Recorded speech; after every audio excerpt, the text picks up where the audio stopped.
faced it, you just won't know. Yeah. Knoxville is its own beast. Absolutely, yeah. But Dany going to be on the Wolf to start out. We might see the switch later, but going to stick with the main for now. Wolf's very good for getting information in these early games. He might make a switch later, as you said.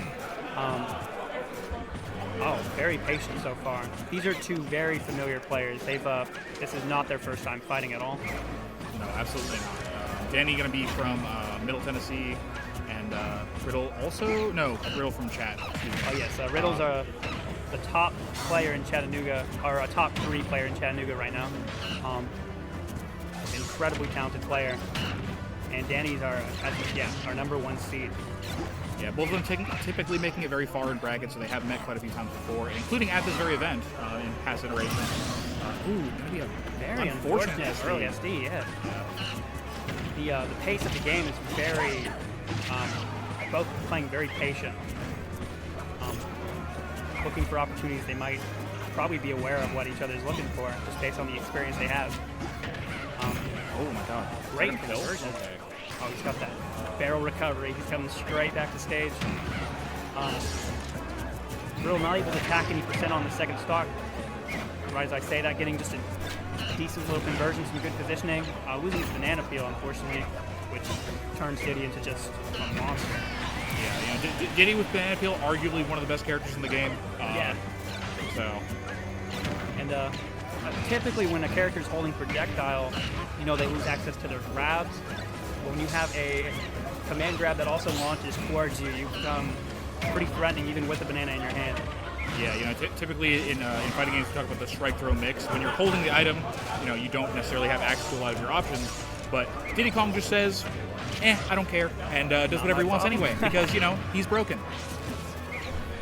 Very super, super true. It's just a character that kind of defies some of the traditional rules of the character in this archetype.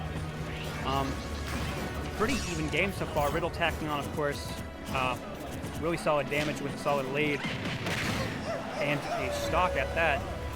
Up 2 stocks at 50%. But Wolf's got some really solid mid% conversions. I think he can probably get some... Oh, wow. I keep having to eat my words. They're acting so fast now. Start off with a very slow, getting information on each other. Ooh, crazy punch on this tech. Yeah, I feel like these are two characters where, the neutral game can be kind of like slow and very information heavy, but as soon as they get in, those advantage states can be absolutely oppressive. Oh, for sure. We're seeing it a lot here. Every opening is a crazy extension on it. Yeah, also, though, not much edge guarding there. Really just relying on ledge trapping and kind of winning the neutral game. I feel like a lot of that has to do with just like the weirdness of their recoveries. Diddy kind of has barrels, which you have to really commit to be able to knock him out of. And then Wolf, has quote unquote an explodable recovery, but like if you miss, that Wolf flash could be literally stock ending. So. And if you're too predictable with them recovering way too high, you could end up getting hit by really just anything. Oh, wow. The up smash, yeah, that up tilt going to be way unsafe. Probably, I want to say in the range of like -14, so the fast up smash on Diddy, definitely going to be able to punish that. Yeah, super good situational awareness, especially doing that on the platform like that. Probably helped solidify a much earlier kill than what could have been. Riddul with a game lead over Dany, our number 1 seed of the tournament.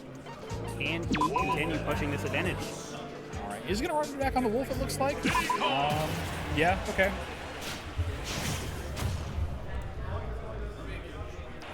All right, we are switching it to PS2.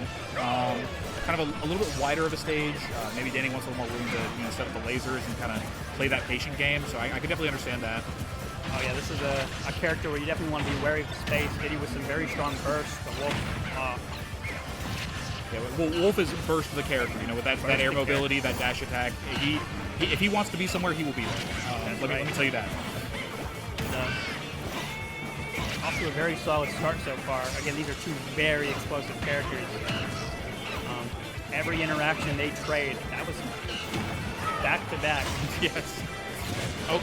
Okay. We're just throwing the barrels everywhere, aren't we? If you're not ready for them, those barrels are really hard to deal with. Yeah, you get to play a Mario Party minigame anytime barrels comes off, because you don't know where they're gonna go. And if you get it wrong, you lose a stock. Exactly. But looks like he won the mini game, and he's also winning over the stock on the first interaction. All right, Dany taking back the lead. See how it works. Oh, snipes the banana. Yeah, that's going to be another big part of this matchup. Diddy typically not going to throw banana unless he's pretty sure that he can pick it up himself, but there is always that symmetrical effect of if he loses control of it, you can take it, and he doesn't get to spawn another one. So you kind of have to play that game as well. Yeah. Looks like he's already gotten it back. Diddy without banana and the situation he's in can be very tough. He's going to be very reliant on things like a close range confirm, things like run up down tilt into smash attacks or attacks without shield, but it really doesn't matter. He's sticking at this high percent window for Dany.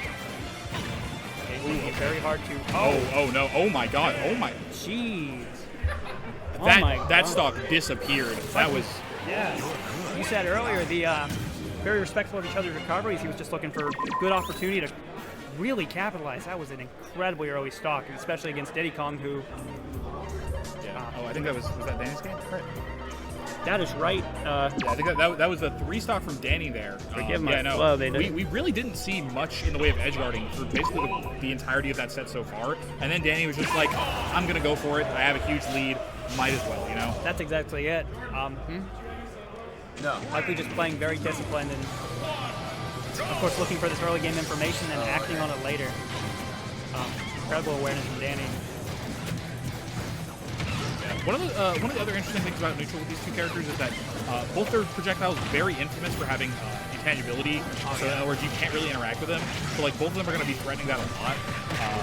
And I think that's one of the things that makes Diddy's banana so terrifying is that like it doesn't matter what you do. If he throws it, it's going to connect with you unless you're blocking. So. Very interesting to me that in this game with a wide variety of different projectiles, the banana fields transcend. Yeah. If you told a non-Smash player that banana peel was a top probably 50 move in the game, they'd probably look at you funny. Yeah, you would get a look. Banana peel is just, it does everything you need it to. Sakurai loves his party tricks, Oh yeah, you can tell it's a party game and a lot of the strangest decisions made. Yeah. Dany off to a really good early stock. Oh my God, almost gets the read on the down smash. Oh wow, that was. I would say past a certain, or before a certain threshold as Diddy Kong, it can be very hard to secure stocks. Yeah, that monkey flip going to be one of the ways that he does so. He lands it raw, gets the command grab, and it can kill pretty early by the ledge. And he's going to get it off stage there. He's good for stock. Pretty big disparity, but as we know, of course, Riddle is going to be looking for these high damage opportunities.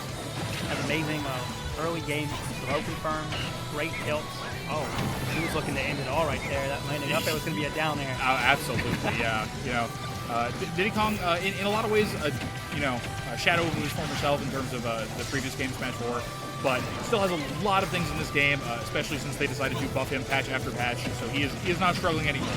We'll say that. No, they've found a comfortable sweet spot with this character, and he's looking great as ever. And I'm excited to hopefully see a very close set this entire set. Definitely, yeah. It looks like wow. It looks like Dany heard you loud and clear because that was almost yeah, that was meant for me, I think. Good. You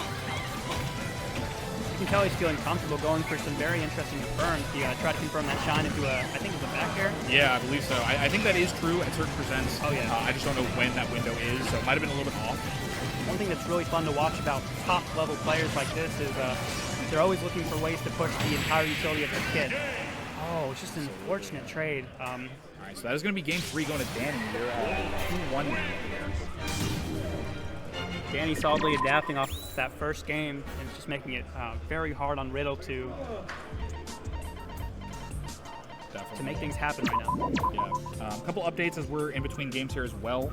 Looks like Corndog beat Spirit, the Min-Min 3-0. So he's going to be playing Viridian in the loser side here.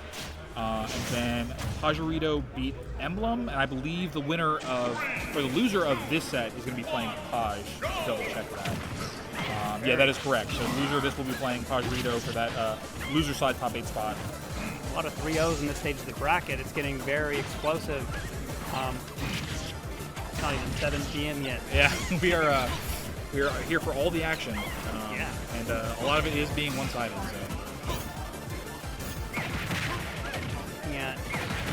that dash attack is going to be a literal catch-all for Diddy Kong there. Working as an anti-air and as a combo starter, putting on a lot of damage. Oh yeah, this is, despite it's still very even so far. Stage pick like this is very interesting to me.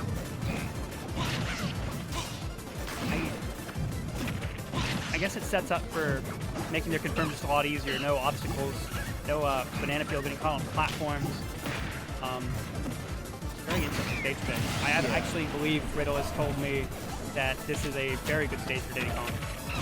I would think so, yeah. I think one of the reasons you might go to like a Kalos or what's the other Final Fantasy stage? You're talking about the one that came out with Sephiroth. Yeah, but the reason you'd go to a stage like that is, those side platforms hanging off the ledge make a lot of Diddy's, ledge confirms a little bit harder because the platform is going to be there and can stop it. Yeah. But on a stage like this, there's absolutely no interference, so he can kind of just sit back, do a little bit of ledge trapping. If he happens to hit that falling there or any of his other falling aerials, it is basically a kill at 40%, no matter what. But isn't even going to need it. Is going to get that up smash out of shield and even things back up. Yes, gets that back air. Wow. That down throw, not going to true combo into anything, but just gets the read and gets the back air for the kill. Yeah, entering for that stock almost immediately. It's looking like an uphill battle for Riddul, but I think it's Danny's possible, trying to but keep it's it that way. increasingly looking unlike. Oh my god! If that had been the weak back air, I think that might have set up for the Wolf Flash as well. That grab was incredibly fast. He was ready for that get-up attack, just covering every option. Off to an amazing percent late, and as Diddy Kong, it's going to be tough to answer. The whiff grab, and he's going to get the up smash kill for a third time. Gonna seal out the set 3-1. Goes to Dany. Good job, Dany.